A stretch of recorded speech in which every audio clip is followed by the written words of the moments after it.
Jeff. Good morning. Good morning. I'm Lawrence Benito, Executive Director, ICE for Action. Anyone from Illinois in the house?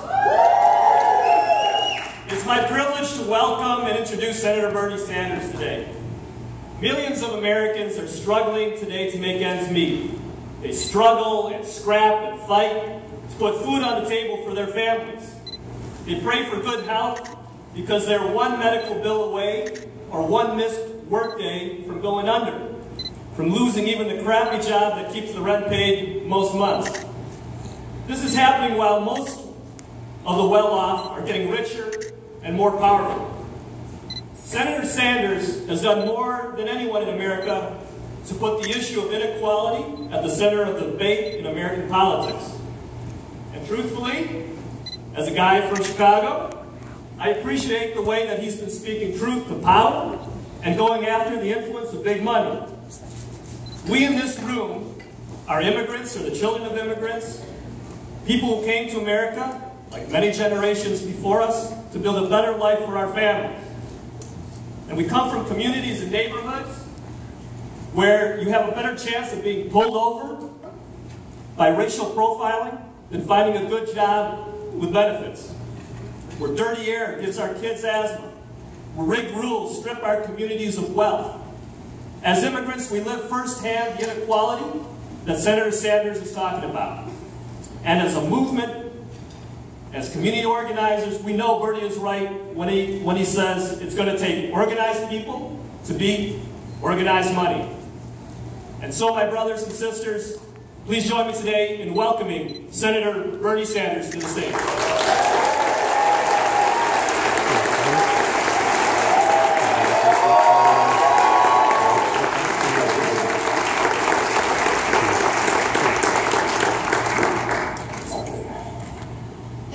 Lawrence, thank you very much for the introduction, and thank all of you for being here today. Let me divide my remarks up into a couple of parts. Let me start off by telling you a little bit about Bernie Sanders. About 6 months ago when we began this venture to try to become President of the United States, not a whole lot of people knew who I was. Let me tell you a little bit about me. I was born in Brooklyn, New York. Anyone ever hear of Brooklyn, New York?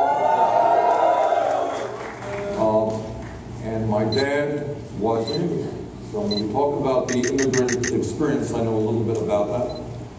My father came to this country at the age of 17 from Poland, not speaking English, without a nickel in his pocket. We never made much money. We lived in a 3.5-room rent-controlled apartment. But he was the proudest American that you could know because he was able to raise his kids, his 2 sons, in a way that never would have been the case given the prejudice of lack of money from the country that he came in.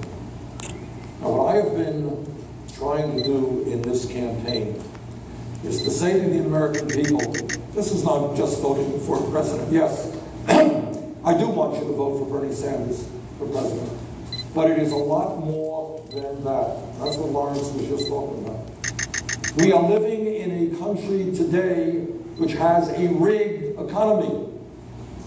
And that means that millions of people, Latinos, and African Americans, and Asian Americans and whites, are working longer hours for lower wages, while almost all of the new wealth and income is going to the top 1%. What this campaign is about is ending the disgrace that we have the most unequal distribution of wealth and income, where the top 1/10 of 1% owns almost as much wealth as the bottom 90%. This economy is about creating, this campaign is about creating an economy that works for working families, not just billionaires.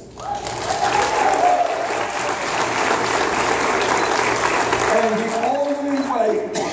the only way we do that is when we come together, is when Latinos, African Americans, whites come together to create a political movement that says that our government should work for all of us, not just the people on top. And then you got another issue. Not only is the economy rigged, our campaign finance system is corrupt, underlined corrupt, as a result of Citizens United and the establishment of super PACs. I'm the only Democratic candidate for president who does not have a super PAC, does not want a super PAC, because I don't want money from corporate America or from the billionaires, because I don't support their agenda. I want their money from Israel. And the way we have raised money is that at this point in the campaign, we have received more individual contributions, over $750,000, than any candidate in the history of the United States of America at this point in a campaign, averaging over $30 a contribution. I'm proud of that. This is a grassroots movement trying to bring people together to make sure that our government works for all of us. That's kind of what the campaign is about. Let me say a few words on immigration. Let me congratulate all of the people who are here, the people in firm, for the work that they have done for so many years. So very briefly, let me talk about what immigration reform means to me. But before I even do that, let me say this. In America, there are people who have differences of opinion on immigration reform. That's called democracy. I respect that.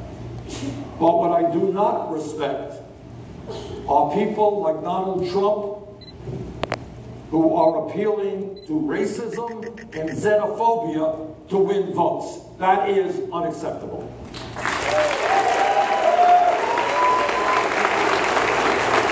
We have come too far as a nation, and we have struggled too much as a nation to overcome racism, to allow candidates for President of the United States to talk about people from Mexico as rapists or criminals. Not acceptable, and we will fight that tooth and nail.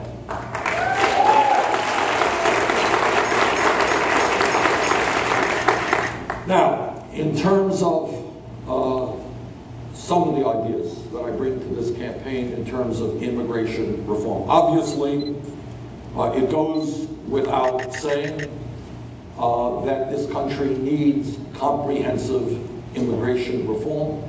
The Senate, as you know, 3 years ago passed legislation, not great legislation, but it was a step forward. Unfortunately, my colleagues in the House prefer to demagogue on the issue of immigration rather than pass serious immigration reform. So, first thing and most importantly, our goal has got to be to rally the American people to understand the importance of comprehensive immigration reform, providing legal status to the 11 million people today who are living in the shadows, and moving toward a path toward citizenship. And I will do my best as President of the United States to rally the American people so that both bodies, House and Senate, pass strongest comprehensive immigration reform possible. Second of all, to the degree that Congress is unable to act, it is clear to me that the President of the United States has got to use the powers that are in his province. And that means that I will expand President Obama's Deferred Action for Childhood Arrivals, the DACA program, to provide broad administrative relief to the parents of citizens, the parents of legal permanent residents, the parents of dreamers, other family members, and the rest of the immigrant population that would have been legalized if the House of Representatives did their job.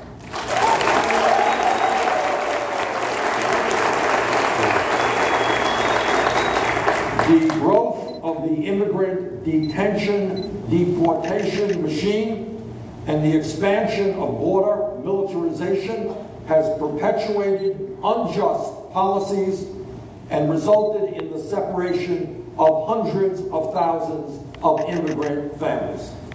The bottom line for me, and I think frankly for most Americans, although people do disagree, the goal is to bring families together not to separate them. And last night I heard an extreme example of what this separation is about. I talked to a young man who put his life on the line to serve our country in the military. And while he was in the military, his wife and child were deported. Can anyone imagine that? I talked to kids, young people in Phoenix, Arizona, tears streaming down their eyes, scared to death that their parents would be deported. Every day, wake up and carry that fear with them. That has got to change. Our job is to unite families, not to divide families.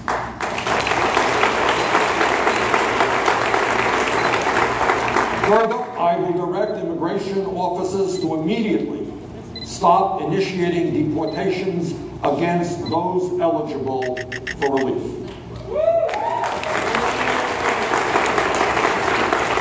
This would include dismantling inhumane deportation programs and private detention centers.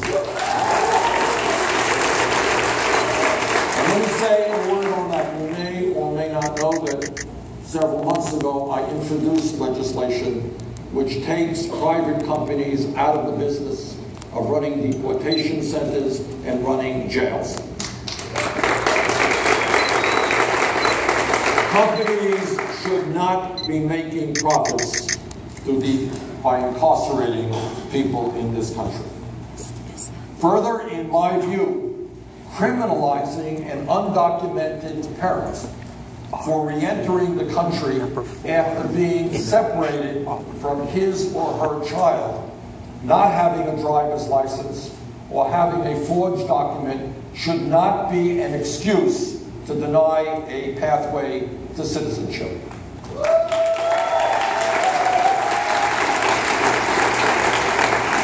Further, I will direct my administration to extend humane treatment and asylum to victims of domestic violence and unaccompanied minors coming from Latin America and elsewhere as a distinct group of people fleeing persecution. This is the just and moral thing to do.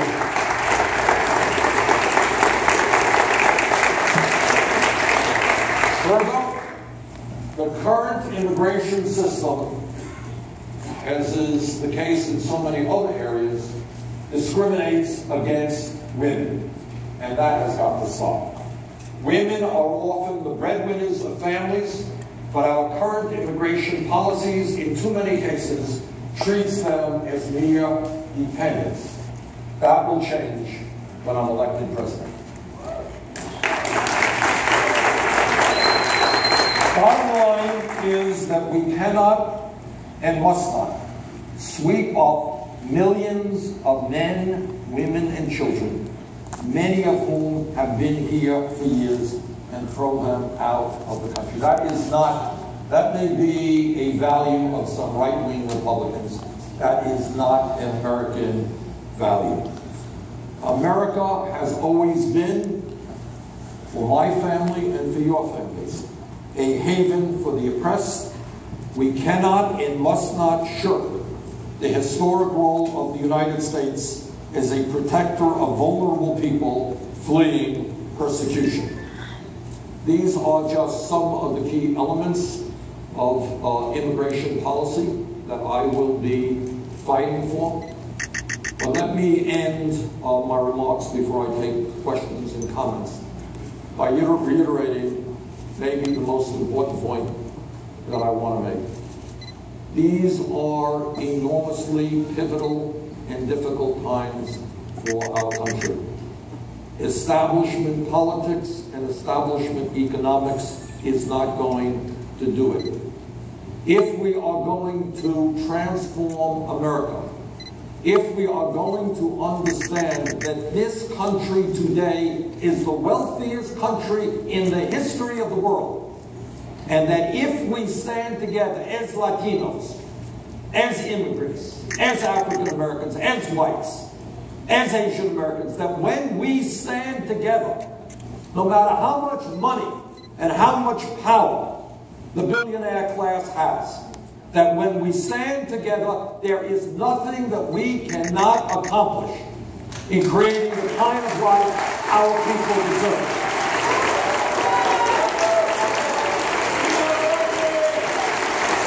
And that means, brothers and sisters, not only strong immigration reform, it means health care to all people as a right. It means raising the minimum wage to a living wage, $15 an hour. It means making public colleges and universities tuition-free and paying for that through a tax on Wall Street speculation. So thank you very much for hearing me out, and let's go forward together.